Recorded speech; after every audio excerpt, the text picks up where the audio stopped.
Hello and welcome back to pitch reports. Asia cup अभी अभी conclude हुआ है and according to a lot of peoples we are the second best team of the tournament and लेकिन मेरे नज़दीक हम कुछ इतना कुछ खास उस टूर्नामेंट से लेकर नहीं जा रहे। हमने बहुत ख़राब क्रिकेट खेली क्योंकि अगर देखा जाए तो there was only one better team than us which was playing in the tournament और वो ही team India. We lost each and every game of against them. तो इससे हम कुछ ज़्यादा पॉजिटिव लेके जा नहीं सकते क्योंकि गोइंग फॉरवर्ड हमारे वर्ल्ड कप अप्रोच कर रहा है हमें, और वर्ल्ड कप में क्वालिफाइंग राउंड्स या फाइनल खेलने के लिए आपको बड़ी टीम्स के अगेंस्ट जरूर जीतना होगा। In the Asia cup you win struggled against Sri Lanka, against Bangladesh, against Oman, even though UAE ने भी आपको टफ टाइम दिया, जिसका मतलब यह है कि आपकी टीम बहुत ज़्यादा भी पीछे लैग कर रही है। इसमें आप किसी सीधे रास्ते में जाने की कोशिश कर रहे हो लेकिन अभी आप उस पर सही तरीके से चढ़े नहीं हो, बहुत ज़्यादा इनिशियल स्टेजेस में हो।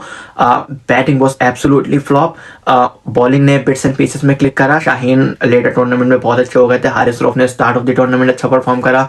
Abrar was only one player जिसने throughout the tournament click करा, लेकिन वो भी इंडिया के एक मैच में एक्सपेंसिव गए थे, विच शोज़ के टैलेंट है लेकिन एक्सपीरियंस चाहिए और बैटिंग में कंसिस्टेंसी चाहिए। सब अपनी क्लिप से शो करते हैं आके लेकिन कोई भी कैपिटलाइज नहीं कर पा रहा। तो I think a lot to work on it, और इसी वीडियो में हम बात करेंगे कि going forward into the T20 world cup हमारी टीम की क्या अप्रोच हो सकती है और किस रास्ते पे चढ़ के हम आगे टीम्स के जो बड़ी टीम्स आ रही हैं उनसे कम्पीट कर सकते हैं। सबसे पहले तो middle order is a big flop, और मिडिल ऑर्डर में सबसे बड़ी वजह यह है जो मैंने देखी, विच इज़ के हमारा जो पुराना मसला चलते आ रहा है, हम प्लेयर्स को बैकिंग नहीं कर रहे हैं।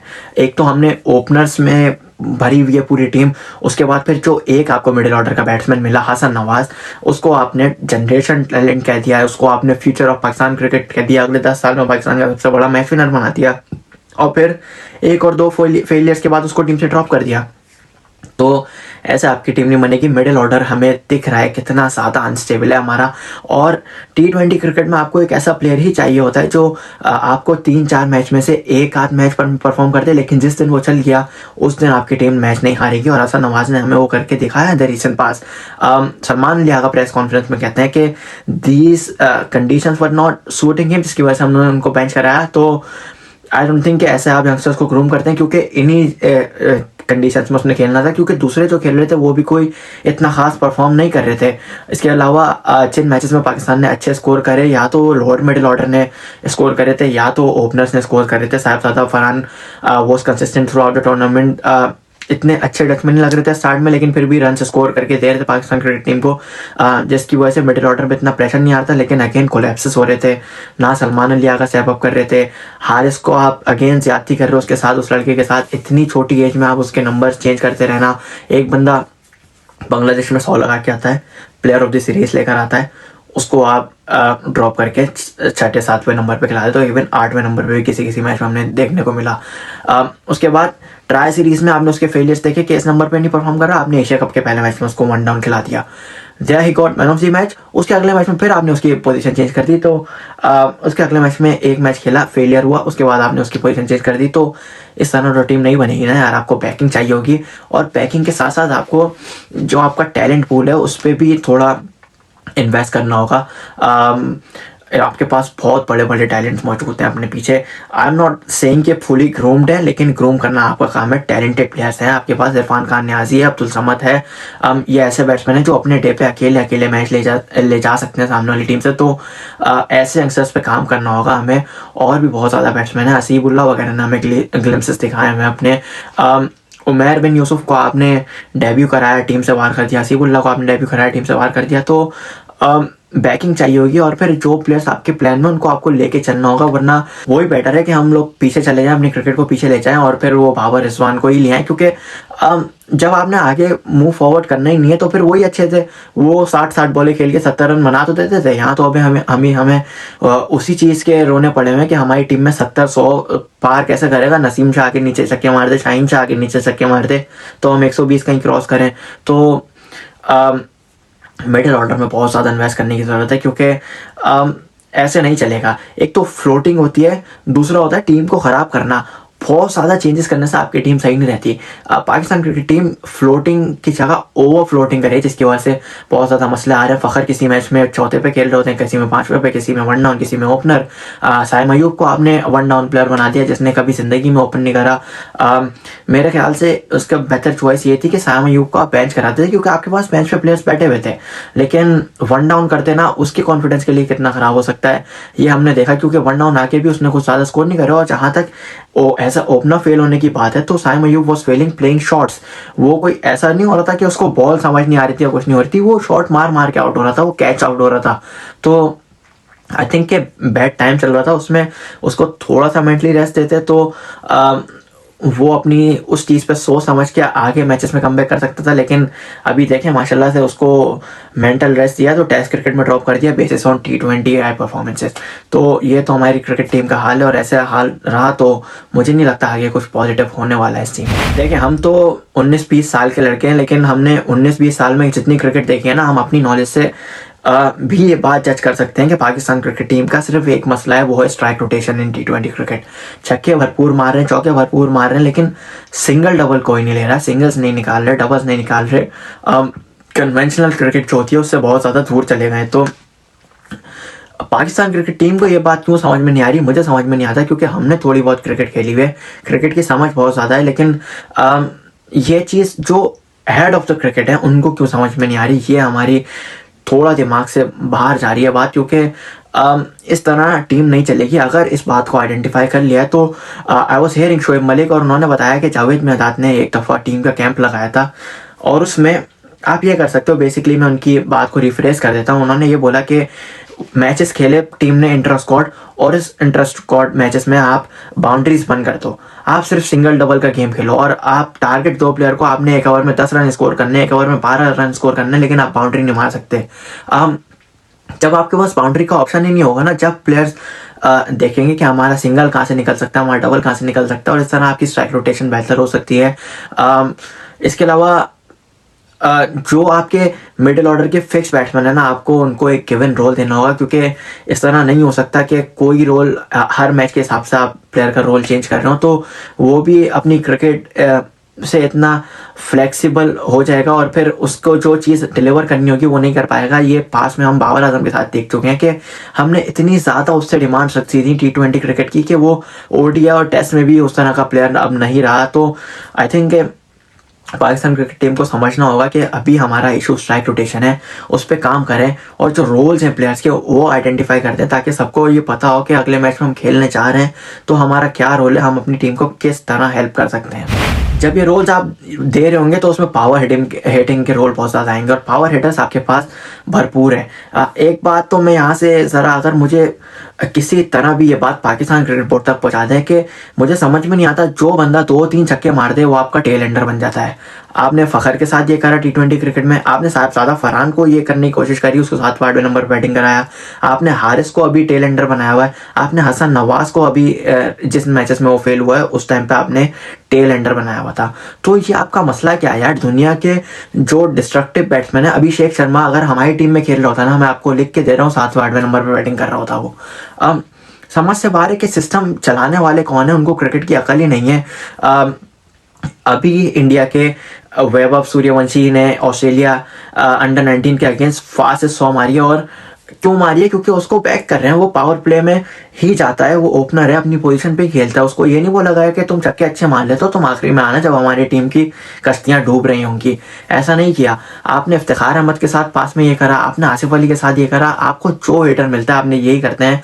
आपके बॉलिंग ऑलराउंडर्स उनसे ऊपर ऊपर बैटिंग करने आ रहे होते हैं। तो जो हाई रिस्क बैट्समैन होंगे, जैसे आपका इरफान खान नियाजी हो गया, आपका अब्दुल समद हो गया, और जैसे आप अपने टेल एंडर्स को ग्रूम करोगे, फ़हीम हो गया, नवाज़ हो गया, अब्बास आफरीदी हो गया, जहांदाद हो गया, वसीम जूनियर हो गया, आप इनको इनके रोल आइडेंटिफाई करो, और उसके बाद इनको थोड़ा फ्रीडम भी दो, क्योंकि हाई रिस्क क्रिकेट खेलने वालों को थोड़ा चांस चाहिए होता है रादर देन उनके जो एक कन्वेंशनल क्रिकेट खेलते हैं, क्योंकि उनकी क्रिकेट में इतना रिस्क इन्वॉल्व नहीं होता। तो जो बंदा ऐसी क्रिकेट खेल रहा है उसको कम से कम एक माइंड सेट में ये रिलैक्सेशन दो कि आप अगर फेल भी होते हो तो हम आपको बैकिंग करेंगे, और ये वर्ल्ड कप आपके सामने है, यहाँ तक आपने अपने आप को तैयार करना है। वर्ल्ड कप के में अगर आप परफॉर्म नहीं करते, उससे पहले आप हमारे प्लान्स में नहीं फिट बैठते, तो हम आपको बता देंगे, आप उस पर और ज़्यादा काम करके आ सकते हो टीम के अंदर। सेकेंडली ये कि वर्ल्ड कप श्रीलंका में होने वाला है और अभी हमने देखा दुबई में हमारी टीम ने कितना स्ट्रगल करा है स्पिन के अगेंस्ट। कोई एक ऐसा बैट्समैन का मैं नाम नहीं ले सकता जो कंफर्टेबल नजर आया। Salman Ali Agha was a perfect batsman to play spin bowlers, लेकिन आई थिंक ये पाकिस्तान क्रिकेट टीम का एक और ये बड़ा मसला भी रहा है कि जो प्लेयर आपका एक चढ़ता हुआ हमें नज़र आ रहा होता है कि ये हमारी टीम का सहारा बन सकता है आने वाले सालों में, हम उसको कैप्टन बना देते हैं और उसके बाद उस पर इतना प्रेशर आ जाता है कि वो अपने गेम को भी हैंडल नहीं कर पाता। I mean just look at that guy यार, जिस तरह वो फाइनल में चेक रिसीव करने के बाद जा रहा था, Indian crowd was continuously booing और ही वाज स्माइलिंग, और उस स्माइल के पीछे जितना दर्द होगा वो हम जान सकते हैं, क्योंकि कोई भी बंदा अपने मुल्क को रिप्रेजेंट कर रहा हो, वो उसकी कोशिश ये होती है कि मैं अपनी पूरी जान दे दूं लेकिन मुल्क जीत जाए। और जब मुल्क ना जीत रहा हो ना, उसका पूरा जो प्रेशर होता है एक तो प्लेयर्स पे आता है, प्लेयर से सबसे ज़्यादा वो आता है कैप्टन पे। तो सलमान अलियागा जिस तरह इस प्रेशर से सब डील कर रहा है, आई होप के उसकी उन्हें जल्दी आदत हो जाए, और आदत नहीं होती तो या तो वो कैप्टनसी से स्टेप डाउन कर जाए या तो वो लर्न करें क्रिकेटिंग माइंड को, देखें एम एस धोनी की कैप्टनसी देखें, केन विलियमसन की कैप्टनसी देखें, एंड मॉर्गन की कैप्टनसी देखें, जो वर्ल्ड के लीडर्स रह चुके हैं बेटर, उनसे कैप्टनसी सीखें और फिर पाकिस्तान क्रिकेट टीम में उसको रेप्लिकेट करें। Back to the topic, spinners के कैंप लगाएं। श्रीलंका में वर्ल्ड कप होने वाला है तो स्पिन फ्रेंडली विकेट होने वाली है, इसमें कोई शक ही नहीं है। आप बुलाएं अपने आपके जितने भी स्पिनर्स हैं, नोमान, साजिद, अरफात, मिनाज, कासिम अकरम, जो भी स्पिनर्स आपके पास मौजूद हैं। वाइट बॉल का एक बहुत अच्छा स्पिनर आसिफ अफरीदी भी है, टेस्ट में सेलेक्ट कर लिया, कोई तुक नहीं बनती है उनको क्योंकि आपके पास बहुत ज़्यादा जूनियर्स भी पड़े, लेकिन अब कर लिया तो best wishes for him as well. लेकिन जितने भी आपके पास स्पिनर्स हैं सबको बुलाएं। आपके पास आरिफ याकूब इतना अच्छा स्पिनर है, आपके पास उस्मान तारिक बहुत अच्छा स्पिनर है, आपके पास फैसल अकरम, सुफियान मुकीम, स्पिनर्स भरे पड़े हैं अभी आपके सर्किट में, तो आप सबको बुलाएं, बैट्समैन को उनके अगेंस्ट बैटिंग कराएं। ये बाउंड्री वाली चीज़ आप कर सकते हैं, स्ट्राइक रोटेशन पे काम कर सकते हैं, पावर हिटिंग पे काम कर सकते हैं, और स्पिनर्स को भी बहुत ज़्यादा सीखने को मिलेगा उस कैंप से। आई होप कि ऐसा कोई कैंप पाकिस्तान क्रिकेट टीम लगाए ताकि जो वर्ल्ड कप है, ऐसा नहीं होता कि वर्ल्ड कप से एक महीने पहले आप कैंप लगाओ, आपको सोचना होता है। टीम्स एक एक दो साल पहले वर्ल्ड कप की प्रिपरेशन शुरू कर देती है, तो पाकिस्तान क्रिकेट टीम को भी अब ये करना होगा क्योंकि हमारी टीम अब बहुत नीचे जा रही है और अगर इसको वापस लाना है तो कुछ सीखना होगा। दुनिया की टॉप टीम्स क्या करती हैं, दुनिया की टॉप टीम्स 2-3 साल पहले वर्ल्ड कप की प्रिपरेशन शुरू कर देती हैं और वही अब रिक्वायर्ड है पाकिस्तान क्रिकेट टीम के लिए भी। और अगर हमें टीम को टॉप पे देखना है तो हमें इन चीज़ों पे काम ज़रूर करना पड़ेगा, अदरवाइज जो हमने अभी एशिया कप में अपना हाल देखा कि हर छोटी छोटी टीम हमें टक्कर देकर जा रही है और कोई टीम अगर हमसे बेटर है वो हमें जीतने के करीब भी नहीं आके दे रही, तो हमें इन सब चीज़ों पे काम करना होगा, वरना पाकिस्तान क्रिकेट टीम जिस डायरेक्शन में जा रही है, I am very afraid to say, लेकिन हम कहीं ना कहीं हॉकी वाला हाल ना कर बैठे अपनी क्रिकेट का भी। पाकिस्तान एक ऐसा नेशन है जहाँ पे क्रिकेट तो कभी डाई नहीं हो सकती, फैन सपोर्ट कभी ख़त्म नहीं हो सकती। अभी एशिया कप में कितनी ख़राब परफॉर्मेंसेस थी, everyone was lost in the hopes कि हम कहीं ना कहीं फाइनल के लिए खेले, क्वालिफाई भी करेंगे, हम 4th-5th बेस्ट टीम कंसीडर हो रहे थे, लेकिन the moment Pakistan stepped up, जब हम सुपर 4 में क्वालिफाई करे, मेरे पूरे घर, मेरे फ्रेंड्स के पूरे घर वाले, जिस तरह इवन फीमेल्स इस तरह क्रिकेट में इन्वॉल्व थी, जिस तरह हमारी टीम में इन्वॉल्व थी, यूजुअली किसी को प्लेयर्स के नाम याद नहीं होते, अभी एक एक प्लेयर का नाम याद था, हर कोई सपोर्ट कर रहा था, तो ये दिखाता है कि हम एज अ नेशन कभी क्रिकेट को फेल नहीं करेंगे, लेकिन एज अ टीम हम कहीं ना कहीं क्रिकेट को पीछे ना ले जाएं। तो इस पे पाकिस्तान क्रिकेट टीम को काम करना हो, क्योंकि एक खुशी है हमारे पास और वो क्रिकेट है, और अगर वो खुशी हमसे चली गई तो आई थिंक कि हम कहीं ना कहीं एज अ नेशन ये बहुत बड़ा लॉस कर बैठेंगे, और इसको बचाने के लिए हमारी टीम को भी पूरी एफर्ट करनी होगी, और अवाम तो हमेशा से ही लगी रहती है। हम अब बात कर लेते हैं कि वर्ल्ड कप में आप जा रहे हैं तो आपका क्या स्क्वाड बन सकता है। उस स्क्वाड में आपकी सारी बेसिस कवर करने की कोशिश करेंगे, batsman, wicket keepers, bowlers, allrounders specially, और कैप्टन जो एक बहुत बड़ा टॉक ऑफ द टाउन है वो कौन होना चाहिए। ये जो स्क्वाड मैंने डिसाइड करा है ये कोई आपका कंफर्म नहीं हो जाएगा, बल्कि ये प्लेयर पूल होगा जिनमें से आप आगे अपने प्लेयर्स को ले जा सकते हैं और इन्हीं प्लेयर्स पे काम करके, इनके सर्कल में काम करके आप आगे वर्ल्ड कप की तरफ हेड कर सकते हैं। और मैं 20 नाम लूंगा, लेकिन आप 5 से 10 प्लेयर्स और ऐड कर सकते हैं। 30 प्लेयर का एक पूल बना सकते हैं जिनमें से आप तैयारी कराएं, उनके इंटर स्क्वाड मैचेस करवाएं और उनको आगे ले चल के जब वर्ल्ड कप का टाइम है उस 30 में से आप फाइनल अपने 15 या 16 जो भी होते हैं वो सेलेक्ट करें। तो सबसे पहले तो कैप्टन पे हमें कॉन्फिडेंट रहना होगा और वो है सलमान अली आगा। उसके बाद अगर हम अपनी बैटिंग की बात कर लें तो बैटिंग में